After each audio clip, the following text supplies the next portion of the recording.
გამარჯობა ძვირფას საზოგადოება.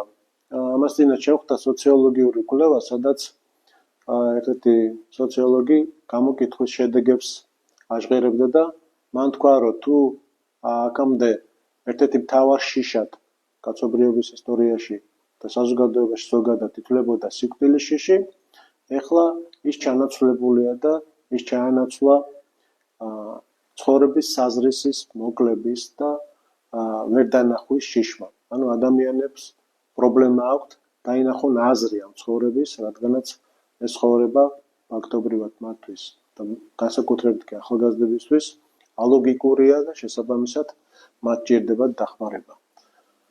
ჩვენ ვხედავთ პირდაპირ ნიჰილიზმს. რა არის ეს ნიჰილიზმი? ეს არის რწმენა არაფრის, უღმრთობა, სადაც არ არის აბსოლუტი, სადაც არ არის ჭეშმარიტება. სწორედ ეს დაინერგა ამ საზოგადოებაში და სწორედ ამაში ცხოვრობს ადამიანი. რაში გამოიხატებოდა ეს ნიჰილიზმი განსაკუთრებით ბოლო პერიოდში? ეს არის ამ იდეოლოგიებში, ხო? წარმოიდგინეთ პირველ რიგში კომუნისტური იდეოლოგია, რომელმაც დანერგა ეს კომუნიზმი თითქოს 64 დედამიწაზე არ გამოვიდა. ადამიანები შევიდნენ ჩიხში. ვერ ნახეს გამოსავალი, ცხოვრების წესი შეცვალეს, ყველაფერი შეიცვალა მათ ირგვლივ. შემდეგ მოვიდა ლიბერალიზმი, რომელმაც თავისუფლების გადაგება შემოგთავაზა. ხო, მოხსნა ყოველგვარი ზღვარი ჩვენსა და ღმერთს შორის, მოხსნა ყველანაირი დოგმატური განსაზღვრებები, გააუქმა სიტყვა აბსოლუტი. შესაბამისად შექმნა ის თავისუფალი გარემო ბრჭყალებში, რომელიც მთლიანად არღვევდა მთელ სამყაროს, მთელ ლოგიკას და შექმნა გარკვეული ქაოსი. ამ ქაოსში ადამიანმა თითქოს გააღმერთა ეს თავისუფლება, რადგანაც ყოველთვის და ყველგან ესმოდა ეს და ჩვენი ჰიმნიც იგივეს ამბობს, ხო, დიდება თავისუფლებას. თავისუფლებამ ჩაანაცვლა ღმერთი, თითქოს ეს მოხდა, რაც თავარი პრობლემა გახდა ჩვენი საზოგადოების და შესაბამისად უკვე ამ რწმენით ცხოვრობს ადამიანი. ამ რწმენით, როდესაც ცხოვრობს განსაკუთრებით ახალგაზრდა, ის ეძებს ამ თავისუფლებას. მან დაიწყო საქართველოში ამის ზებნა, შემდეგ საზღვარგარეთ, მოძრაობაში, იდეებში, შემდეგ დაიწყო გამოსავლის ძიება პარტიებში, იდეოლოგიებში, ყველაფერი იმაში, რაც ჩვენს ირგვლივ ტრიალებს, ხო?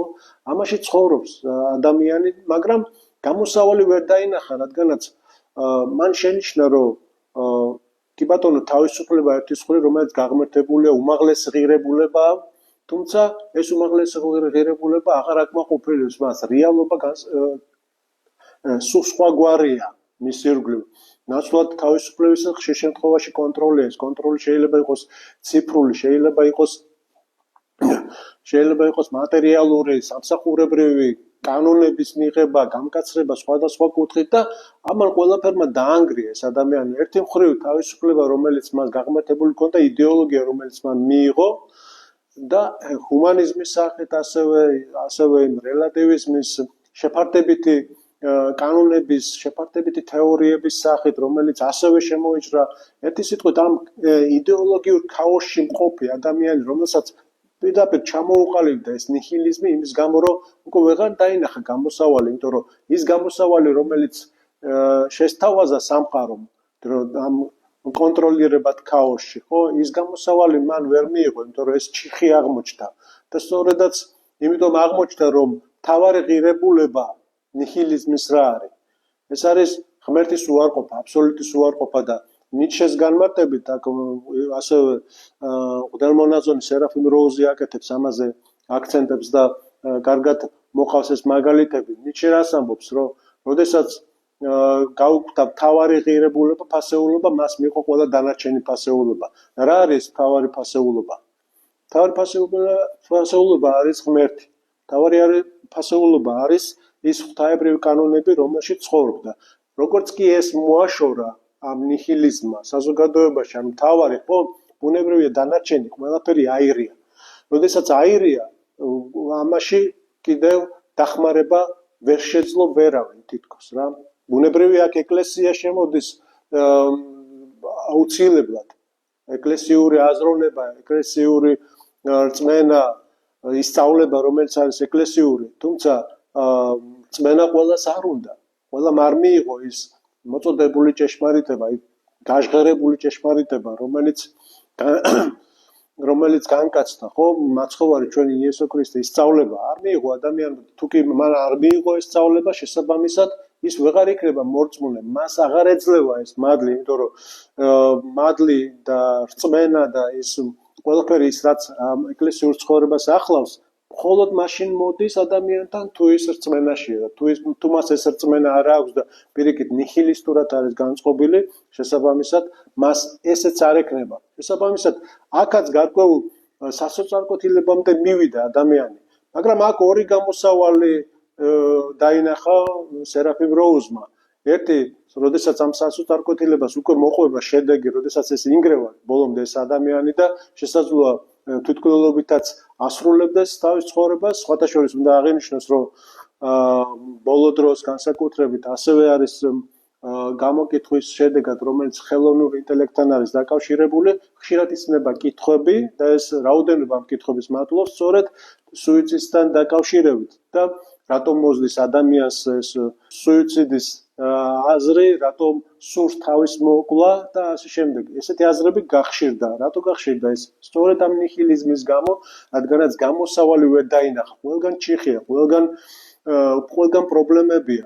და ამ გამოსავლის ძიებაში ერთი მხრივ ის სასოწარკვეთილებაში ვარდება და მაგრამ მეორე მხრივ სერაფიმ როუზი ამბობს სწორედ მაგ არის ხანდახან ზოგჯერ წერტილი, როდესაც ადამიანი პირიქით იწყებს შემოbrunებას. ანუ ამ პოზიტიურ მხარესაც გვიჩვენებს ამ ცხოვრებაში, რადგანაც აი თითქოს კედელთან მივიდა ადამიანი და ფიქრობს, რომ აი გამოსავალი რაშია, გამოსავალი ძიებას იწყობს რწმენას მიმართავს, ჭეშმარიტებას მიმართავს და შესაბამისად როგორც კი იწყებს ძიებას, სიმართლის რაღაცა მას არ აკმაყოფილებს ის ჭყალებში ჭეშმარიტებები, რომელიც მის ირგვლივ ტრიალებს, რომელიც არის, რადგანაც ეს ყველაფერი დროებითია, მას არ აძლევს იმ სრულყოფილების განცდას, რომლის მოლოდინში იყო ის ამ იდეოლოგიების გამო, ამ ფილმების, ჰოლივუდის, ამ რეკლამის, პროპაგანდის, პროგრესის გამო თუნდაც, ხო, მან დაინახა, რომ ამან არაფერმა არ იმუშავა. პროგრესი, რომელიც იყო შექმნილი ადამიანის მიერ, იმისათვის, რომ ადამიანი გამختارიყო უკეთესი, ამანაც არ იმუშავა. ადამიანი დღეს კარგად ხედავს, რომ პროგრესმა ადამიანი უკეთესი არ გახადა. გაჩნდა რაღაც ტექნოლოგიები, გაჩნდა რაღაც დანადგარები, მოწყობილობები და ასე შემდეგ, ხელოვნური ინტელექტი და ასე შემდეგ, მაგრამ ადამიანი რომ უკეთესი არ გახდა, ესეც დაინახა ადამიანმა და ეს ფაქტია, უკვე ამას ვერავინ ვერ მალავს. ესეც კიდევ ერთი მიზეზი ნიჰილისტური განწყობისა, რომელიც ჩვენში შემოდის და ამის კონტროლი კიდევ გაჭირდა. შემდეგ თუ არა ლიბერალური სამყარო, მაშინ აერჩია კონსერვატიული სამყარო თითქოს, მაგრამ აქაც შეეჯახა გარკვეულ პრობლემებს. ერთი მხრივ განსხვავებები შეხედულებებში მემარჯვენე, მემარცხენე კონსერვატიული ძალები, დიდი ნაწილი კონსერვატორების საერთოდ ღვთაებრივ წესრიგს როგორც ტრადიციას ისე აღიქვამს და არა სარწმუნოებას, არა როგორც ცხოვრების წესად. შესაბამისად, აქაც გაჩნდა სხვადასხვა მიმდინარეობები, უпростоრად თავარი რაც გაჩნდა, ის გაჩნდა, რომ ღმერთი აქაც ჩაანაცვლა იდეოლოგიამ და ოღონდ ეს უკვე წარმოჩენილია უფრო ტრადიციული ძველი სახით, მაგრამ ამანაც ვერ იმუშავა, ასე რომ ვთქვათ, მარტივი სიტყვით, რატო? იმიტომ რომ ადამიანს უფრო მეტი ჭირდება, ადამიანის სულს ჭირდება განხრთობა, ადამიანი ეძებს უფრო მეტს, მართლა ბედნიერებას ეძებს და ამ იდეოლოგიებმა მიუხედავად იმისა, ლამაზია, კარგია, ტრადიციულია თუ ლიბერალურია თუ თავისუფალია, ვერცერთმა ვერ შეძლო ამის დაკმაყოფილება და აი ამ ნიჰილისტურ გარემოში აღმოჩნდა იგი ეკლესიაშიც დაინახა რა ადამიანმა მოდერნიზმი დაინახა ადამიანები რომლებიც უფრო მატერიალურს აქცევენ ყურადღება დაინახა ქუჩის მართლმადიდებლობა ეგრეთ წოდებული რომელიც ახლა პოპულარულია ხედავს ეგრ შეხვედრებს რომის პაპისა და სოფლიო პატრიარქის აქაც დაბნეულობა მისთვის ადამიანისთვის რომელიც არ არის ჩამოყალიბებული ერთი სიტყვით ეს ქაოსი რომელიც მოიცვა სრული ქაოსი და ახლა ჩვენ შეჯამებას ვაკეთებთ ასე რომ ვთქვათ მოკლე შეჯამებას ამ ქაოსის რომელიც დღეს ირგვლივ ხდება ამას ჩვენ ვამბობთ უпросто მართლმადიდებლური ეკლესია ამბობს რომ ამას უნდა დაუპირისპიროს სწორი სწავლება სხვა გამოსავალი არ არის და აქ უკვე მაცხოვრის თავად სიტყვები შემოდის შეიცან ჭეშმარიტება განთავისუფლებს თქვენ ხო მაცხოვრის შემდეგ გვეუბნება რომ უნდა იყო არა ამ სოფლის საგანი ანუ თუ გინდა იყო ბედნიერი, ფაქტობრივად უნდა იყო არა სოფლის საგანი, ანუ თითქოს ცხოვრობ ამ წუთის სოფელში, მაგრამ არღებულობ ამ წუთის სოფელს, არღებულობ იმ ღირებულებას, რომელიც ამ წუთის სოფელში, რომელიც არის ჩანაცვლებული, ხო? ამას არღებულობ. შენ ხარ, როგორც ეროფიმ როუზი ამბობს, ხარ მყარად დედამიწაზე, მაგრამ მზერა ზეცისკენ გაქვს მიმართული. ეს არის დამოკიდებულება, რომელიც უნდა კონდეს მართლმადიდებელ ქრისტიანს, მაგრამ აქაც ორი საკითხია, ხო? პირველი ჩვენ უკვე ვთქვით ის, რომ ყველას არ უნდა რწმენით ცხოვრება და არღებულობს და შესაბამისად წმინდა თეოფანი დაყუდებულს რომ ციტატა რო გამოვიყენოთ, ვისაც არ უნდა ჭეშმარიტება, ის ვერც მიიღებს. შესაბამისად, ვისაც ცხონება არ უნდა, ის ვერც ცხონდება. აქ ესე მარტივად დგას საკითხი, ასე წარმოსაჩენად და მეორე მხარე ეს არის, რომ უკვე ადამიანი ირჩევს, კი ბატონო, მაგრამ აქაც იბნევა, იმიტომ რომ რა არის ეს არა ამ სოფლის საგანობა პრაქტიკული კუთხით. რას გულისხმობს ეს არა სოფლის საგანობა, ანუ იცხოვრო ამ წუთის სოფელში, ხო უნდა ვიცხოვრო ის ამბობს, ხო უნდა მქონდეს ურთიერთობა ადამიანებთან, სხვადასხვა მოვლენებია, სხვადასხვა ღირებულებებია, როგორ მოვიქცე ამ სიტუაციებში და აქაც ისევ ეკლესია გვთავაზობს ჩვენ სწორ გამოსავალს. არა ამ სოფლის საგანობის. მაგალითად წმინდა მამები როგორ გვეუბნებიან ჩვენ პირველ ყოვლისა რასაკვირველი უნდა კონდეს რწმენა. რწმენით უნდა შეხვდეთ რწმენა ღვთისა. ანუ იმ შემოთავაზებულ ჭეშმარიტება უნდა მივიღოთ, როგორც ნეტარი ავგუსტინე გვეუბნება ჩვენ.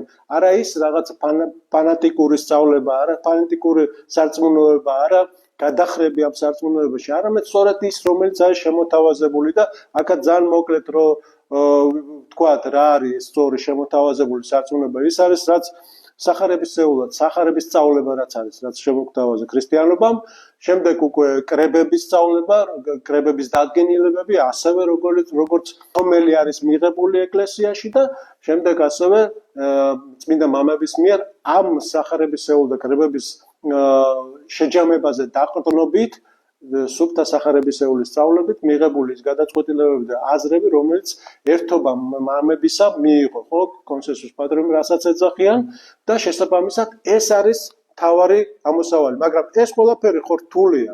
რთულია ადამიანისთვის, რომელიც არ არის ამაში ჩახედული, რომელიც ამით არ ცხოვრობს, მაგრამ მიმართულება ეკლესიას უკვე მოცემული აქვს. შენ ისევ თეოფანე დაყუდებულს რო მიმართო კიბე უკვე აყუდებულია, მასზე ასვლა საჭირო, არაფერი შესაძლებელი არ არის. აქ უკვე ყველაფერი მზად არის, მაგრამ ადამიანმა უნდა მიიღოს ესეთი დამოკიდებულება, რომელსაც თავაზობს ეკლესია. თუ რა არის მთავარი პრობლემა დღევანდელ ცხოვრებაში? ადამიანს ეშინია სხვა ადამიანის. ეს შიში გაჩნდა ცხოვრებაში, ადამიანურ შიში. აქ მაკარე დიდი სიტყვებიც მინდა მოვიყვანო, სადაც ამბობს, რომ ადამიანებმა რომ იცოდნენ მორწმუნე ადამიანზე ლაპარაკი, რომ იცოდნენ ვინ არის მათ გვერდში, არავისი არასდროს არ შეეშინდებოდა. სწორედ ეს არის სწორი დამოკიდებულება. არა ამ სოფლისგან დამოკიდებულება, რომელიც უნდა იყოს, წუთის რომელიც უნდა კონდეს ადამიანს, განსაკუთრებით ახალგაზრდას და არა მარტო ახალგაზრდა, თითოეულ ჩვენთაგანს. ეს არის სწორი დამოკიდებულება. როგორ გამოვხატოთ ახლა ეს? არა უზრდელობით, არა ქცევით ადამიანებისგან, არა უხეშობით, ასე რომ ვთქვათ, არამედ სიყვარულით, მაგრამ ეს სიყვარული ხდება ღვთისადმი. ჩვენ როდესაც ვემორჩილებით, ხო, აქაც პრინციპია, კეისარს მიეცით კეისრისაო, ხო, მაცხოვარი ესე გვასწავლის. ანუ თუ რამე გასაცემი გვაქვს, ხო, ჩვენ ღვთის სიყვარულით ამას ვაკეთებთ, არა ისე რომ მონურად ვიგრძნოთ თავი, არამედ რასაც ვაკეთებთ, ამას ვაკეთებთ ღვთის სიყვარულით. თუმცა როდესაც არის უსამართლობა, იქ შეიძლება ჩვენი თავისუფლება ქრისტეში ისე გამოვხატოთ, შეიძლება კითხვით გამოვხატოთ. ზოგს აქვს სრული მორჩილების დონე, მოთმინების დონე, სრულყოფილების სხვადასხვა სახის დონე შეიძლება კონდეს ადამიანს, მაგრამ მინიმალური თუ კი არ შეგიძლია ვთქვათ ამ ღვაწლის გაწევა, შესაბამისად შეგიძლია კითხვა დასვა. და ეს კითხვა შეიძლება სრულად საკმარისი იყოს იმისა, რომ შენ დააფიქსირო შენი თავისუფლება, ასე რომ ვთქვათ. შენ არ ხარ მონა, რომელიც რაღაცა შიშის გამო, რომელიც იმის გამო რომ ამ წუთის სოფელში მე რაღაცა დამიშავდება ან კარიერას ვერ განვავითარებ ან რაღაცა მსგავსი რამე მოხდება შენ ცხოვრებაში რომელსაც სხვათა შორის ყოველთვის იყენებენ და მცირედი გამოცდილებით მე შემიძლია წარსულიდან ესეთი რაღაცები თქვა სადაც ადამიანები უფროსები შეიძლება იყოს სამსახურებში მათ შორის და დღეს ბევრი ასეთი ჩივილი რომელიც ჩვენ გვესმის საზოგადოებაში ჩვენი შვილებისგანაც გვესმის ეს უსამართლობის შეგრძნება მუდმივად აქვს, მაგრამ თუ კი სწორი ქრისტიანული დამოკიდებულება არის, თუ კი სწორად უდგება ადამიანი ამას, ხო, მაშინ ეს მორჩილება ღვთისა გამო სწორად მიმდინარეობს, ის სწორად უყურებს ამ საკითხს და ითმეს არა იმიტომ რომ ლიქვნელობს, რასაც ბევრი აკეთებს სამწუხაროდ და პირფერობს უპროსებთან რომ კეთილ განწყობა მოიპოვოს. არამედ ის მართალ სიტყვას ამბობს, თავის საქმეს აკეთებს და იმ შედეგების არ ეშინია და როდესაც არ გეშინია ამ შედეგების, სწორედ ეს არის უკვე არა ამ სოფლის საგანობა. შენ როდესაც გამოხატავ შენს პოზიციას თავდაბლობით, მაგრამ მართებულად შენ უკვე აღარ გეშინია, შენ უკვე პირიქით იმ ადამიანისთვის ხდები არაკომფორტული. შენ და აქაც მინდა მოვიყვანო დელმონაძოს სერაფიმ როუზის სიტყვები. ეს არაკომფორტულობა თითქოს უცნაური ხდები ამ საზოგადოებისთვის, თითქოს მიუღებელი ხდები და ეს აუცილებელი პირობაა. რატო არის ეს აუცილებელი პირობა? ბუნებრივი ეს სახარებისეული სწავლება, ხო? უკვე თუ მე მდევნეს მაცხოვარი ამბობს, თქვენცა გდევნიდან, ხო? თუ მართალ სიტყვას ამბობ, აქ სარწმუნოებაზე ლაპარაკი და არა მარტო ღვთაებრივი წესრიგიდან გამომდინარე, ხო? შესაბამისად, ჩვენ სწორი მიმართულებით ვითარდება. შესაბამისად, შენი აზრი სწორია. რა არის ეს სწორი და არასწორი? აქ რელატივიზმი უნდა დავივიწყოთ ეინშტეინის თავისი თეორიები და ასე შემდეგ.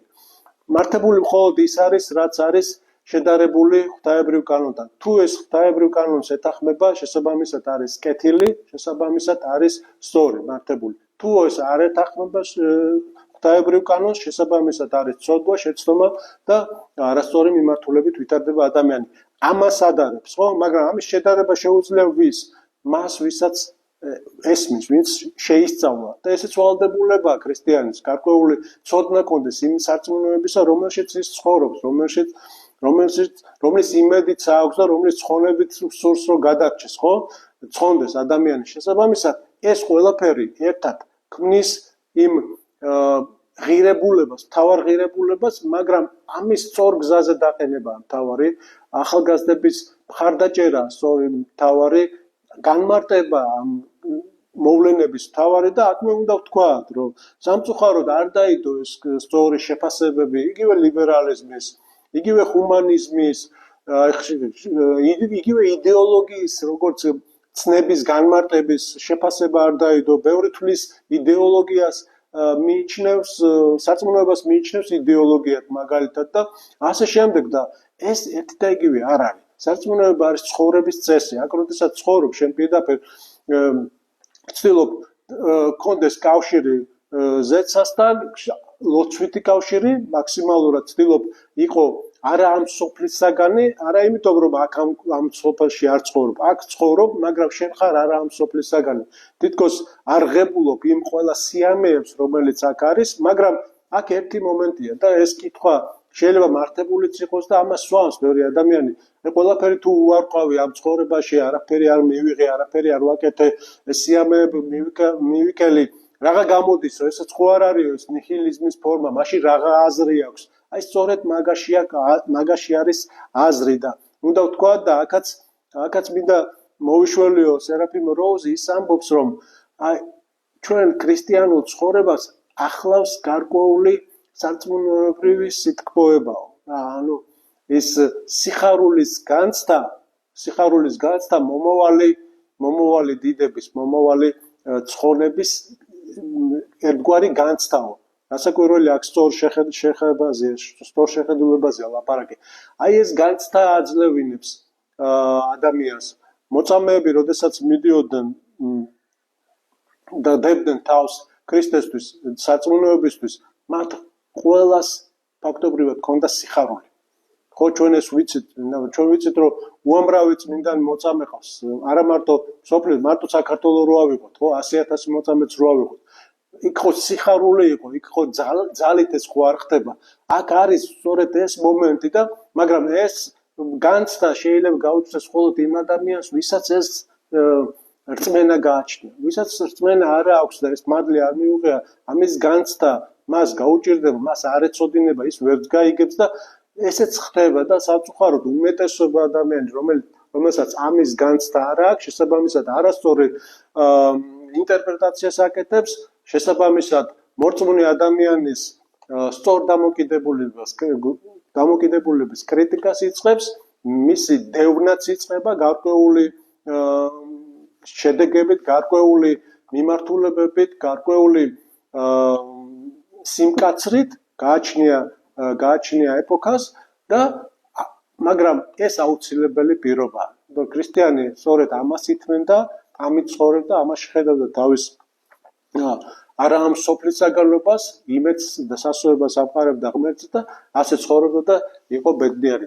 სწორედ ეს არის გამოსავალი, ჩვენ მხოლოდ ამის თქმა შეგვიძლია, იმის შემოთავაზება შეგვიძლია, რომელიც უკვე არის შემოთავაზებული. სინამდვილეში ახარს ვერაფერს ვერ შემოთავაზებ ბედნიერებისთვის, რადგანაც კაცობრიობისთვის მაცხოვარი ჩვენი განკაცდა, მან იტვირთა ეს ცოდვები და ჩვენ ასევე უნდა ვიცოდეთ კიდევ და ესეც მთავარია, რომ ნიჰილიზმში არ ჩავარდეთ, რატო ხდება ეს ბოროტება და უსამართლობა, უნდა ვიცოდეთ, რომ სოფელი ესე ბოროტებასაზე და დგას, ამას ამბობს წმინდა წერილი და ასევე უნდა ვიცოდეთ, რომ ადამიანი არის დაცემული, მისი ბუნება არის დაცემული, ადამიანის დაცემის შემდეგ ის შეიცვალა აბსოლუტურად, მიდრეკილი გახდა ცოდვისკენ, შეცდომისკენ, ბოროტებისკენ და შესაბამისად ამ შედეგზე და ამ საფუძველზე არის უკვე აგებული ის ყველა იდეოლოგია, ის ყველა ღირებულება, რომელიც ამ სოფლისაგანია და ამან მიიყვანა ადამიანი ნიჰილიზმამდე. და შესაბამისად მისი საპირისპირო მხოლოდ ერთი რამე შეიძლება იყოს, ეს არის ღვთაებრივი წესრიგი და რწმენა. ეს იყო ჩვენი სათქმელი დღეს. დიდი მადლობა ყურადღებისათვის და მომავალ შეხვედრაზე.